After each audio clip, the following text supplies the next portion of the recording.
সময়গুলোকে নষ্ট করে দেবেন না। মানুষের জীবনটা প্রত্যেকটা সেকেন্ডে তৈরি হয়। আপনি মনে করছেন সেকেন্ড ডাজন্ট ম্যাটার, সেকেন্ডের জন্য আল্লাহর কাছে জবাবদিহি করতে হবে। ভ্যালু দিন, গুরুত্ব দিন, এবং অপ্রয়োজনীয় কাজে আপনার সময় নষ্ট করবেন না। মনে রাখবেন, সময় আপনার জীবন। প্রিয় বোনেরা, অলস হবেন না। আল্লাহ রাসূল সাল্লাল্লাহু আলাইহি ওয়াসাল্লাম আল্লাহর কাছে অলসতা থেকে মুক্তি চেয়েছেন। আল্লাহুম্মা ইন্নী আউযু বিকা মিনাল হাম ওয়াল হাযান ওয়া মিনাল আজজি ওয়াল কাসাল ওয়াল বুখল ওয়াল জুবন ওয়া আউযু বিকা মিন গালাবাতিদ দাইনি ওয়া কাহরির রিজাল। অলস হওয়া যাবে না। অলসতার জন্য আল্লাহ তাআলা আপনাদেরকে বানান নাই। অলস মানুষ কোনোদিনই সফল হয় না। আপনাদেরকে মনে রাখতে হবে যে আপনাদেরকে কাজ করতে হবে, প্রত্যেকটা সেকেন্ড কাজ করতে হবে। অপ্রয়োজনে বসে থাকবেন না, খুঁটিনাটি করবেন না, অপ্রয়োজনে সময় নষ্ট করবেন না। একটা বই পড়ুন, কিংবা একটা লেকচার শুনুন, অথবা আপনাদের বাচ্চাদেরকে নিয়ে নাসিহা করুন, অথবা আপনার স্বামীর সাথে গল্প করুন, ওরা দেখুক, অথবা আপনার স্ত্রীর সাথে গল্প করুন, ওরা দেখুক যে family bonding is very good. যে ফ্যামিলিতে বন্ডিং ভালো থাকে না, ওই ফ্যামিলির সন্তানরা কোনোদিন ভালো মানুষ হয় না। ওরা কখনোই তাদের মধ্যে প্রেম, ভালোবাসা, মানুষের জন্য অনুভূতি, এটা কোনোদিনই তৈরি হয় না। পরিবারে আল্লাহ সুবহানাহু ওয়া তাআলা বলে দিয়েছেন, ওয়া জাআলা বাইনাকুম মাওয়াদ্দাতাও ওয়া রাহমা। আল্লাহ তাআলা স্বামী এবং স্ত্রীর মধ্যে মাওয়াদ্দা তৈরি করে দিয়েছেন, ভালোবাসা তৈরি করে দিয়েছেন, রহমত তৈরি করে দিয়েছেন। আপনারা একজনের প্রতি রহমত করুন, অনুগ্রহ করুন। বাইরের মানুষের চেয়ে আপনাদের নিজেদের প্রতি অনুগ্রহ করা, নিজেদের মানুষের প্রতি অনুগ্রহ করা অনেক অনেক বেশি উত্তম, অনেক বেশি গুরুত্বপূর্ণ। আল্লাহ তাআলা বলেছেন, তারা আপনাদেরকে প্রশ্ন করে, মাযা ইউনফিকুন কুল মা আনফাকতুম মিন খাইরিন ফালিল ওয়ালিদাইনি ওয়াল আকরাবিন। তারা বলে যে কোথায় তারা ব্যয় করবে। আল্লাহর রাসূলকে এসে সাহাবায়ে কেরামরা জিজ্ঞেস করতেন। আল্লাহ তাআলা বললেন, আপনি তাদেরকে বলে দিন, তারা যা ব্যয় করে তার মধ্যে সর্বোত্তম ব্যয় হলো পিতামাতার জন্য এবং সবচেয়ে নিকটাত্মীয়দের জন্য, অর্থাৎ স্বামীর জন্য, অথবা স্ত্রীর জন্য, অথবা সন্তানদের জন্য।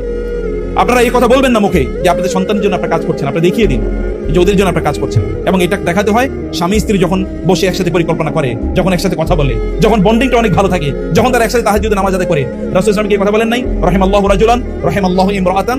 আল্লাহ তাআলা সেই নারী অথবা সেই পুরুষের উপর রহম করুন যিনি কামা মিনাল লাইলি, তিনি রাতের বেলা নামাজ আদায় করার জন্য দাঁড়িয়ে গিয়েছেন, তারপরে তার স্ত্রীকে তিনি জাগিয়ে তুলছেন। স্ত্রী যদি না তুলে, নাদাজা আলা ওয়াজহিহাল মা, তার মুখে একটু পানি ছিটিয়ে দেয়, অথবা নাদাজাত আলা ওয়াজহিল মা, অথবা তার স্বামীর মুখে একটু পানি ছিটিয়ে দেয়, এবং দুজন উঠে একসাথে তাহাজ্জুদের নামাজ আদায় করে। তারা গভীর রাতে আল্লাহকে কেঁদে বলে, হে আল্লাহ, তুমি আমাদেরকে এমন সন্তান দাও। রব্বানা হাব লানা মিন আজওয়াজিনা ওয়া যুররিয়াতিনা কুররাতা আয়ুন ওয়াজআলনা লিল মুত্তাকিনা ইমামা। একজন একজন ইব্রাহিম আলাইহিস সালাতু ওয়াস সালাম, অথবা একজন জাকারিয়া আলাইহিস সালাতু ওয়াস সালাম যদি 80-90 বছরের বয়সে এসে তারা নামাজের মধ্যে দাঁড়িয়ে আল্লাহর কাছে প্রার্থনা করলে আল্লাহ তাআলা তাদেরকে সন্তান দিতে পারেন। এবং তার স্ত্রী বলছিলেন, ওয়া ক্বালাত আজুজুন আকিম, তার স্ত্রী বলছেন, আমি তো বন্ধা এবং বৃদ্ধা, আমি সন্তান জন্ম দেব। তখন তার ক্বালু কাযালিকা ক্বালা রাব্বুকা হুয়া ক্বালা রাব্বুক, আপনার রব এরকমই করেন এবং তিনি প্রচন্ড ক্ষমতাশীল, প্রচন্ড ধৈর্যবান। আপনার সন্তান যদি অন্যদিকে চলে যায়, আপনার রব কি নাই? আপনার রবের কাছে আপনি বলতে পারেন না, হে আল্লাহ, আমার রব, আমার সন্তানকে তুমি অনেক দিনদার বানিয়ে দাও, আমার সন্তানকে তুমি মুত্তাকি বানিয়ে দাও, আমার সন্তানকে তুমি একজন বুখারীর মতো বানিয়ে দাও, একজন আবু হানিফার মতো বানিয়ে দাও, একজন ইবনে আব্বাসের মতো বানিয়ে দাও, অথবা একজন খালিদ ইবনে ওয়ালিদের মতো, একজন উসামা ইবনে যায়েদের মতো বানিয়ে দাও। এটা আপনারা বলতে পারেন না? আপনাদের রব কি মারা গেছেন? তিনি তো মারা যান নাই। কিন্তু রব্বুকা হাইয়ুন লা ইয়ামুত, আপনার রব মারা যান নাই। ওয়া হুয়া সামিউন করিব মুজিবুদ দাওয়াত ইযা সাআলাকা ইবাদি আন্নী ফাইন্নী করিব মুজিবুদ দাওয়াত দাঈ ইযা দাআনি। যখনই আমাকে ডাকে, নট যদি ডাকে, যখনই আমাকে ডাকে তখনই আমি তার ডাকে সাড়া দিই। আপনাদের রবকে আপনাদের কথাগুলো বলুন, মনের কথাগুলো বলুন, এবং মন দিয়ে বলুন, চোখের পানি ফেলে বলুন, আল্লাহ সুবহানাহু ওয়া তাআলা অনুভব করে বলুন।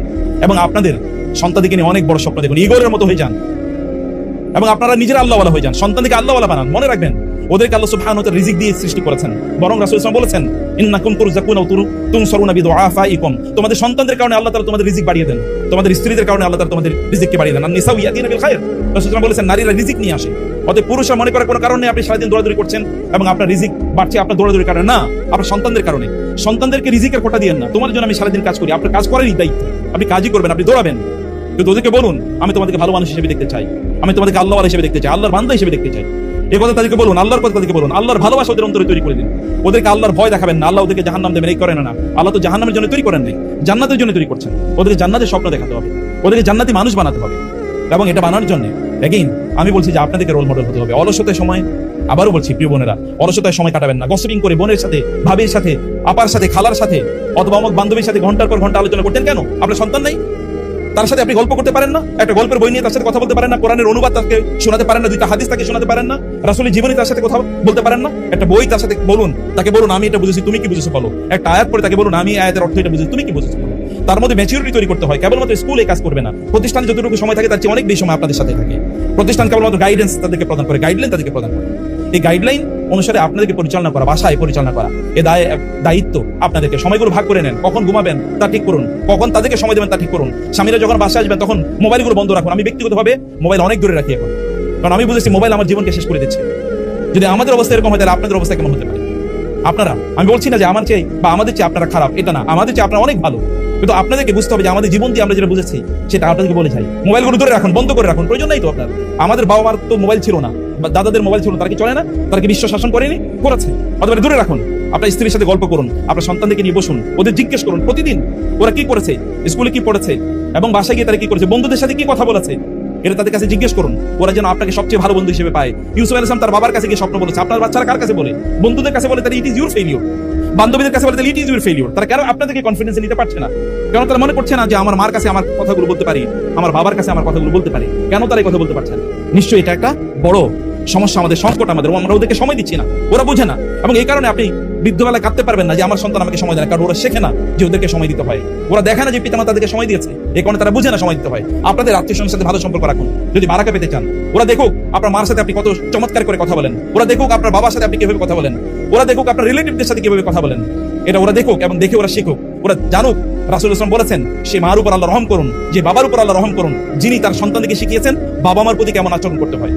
এটা আপনাদেরকে শেখাতে হবে। আপনার বাবার সাথে উত্তম আচরণ করে, আপনার মার সাথে উত্তম আচরণ করে আপনার সন্তানরা আপনাদেরকে দেখে দেখে যেন এই কাজগুলো শিখে।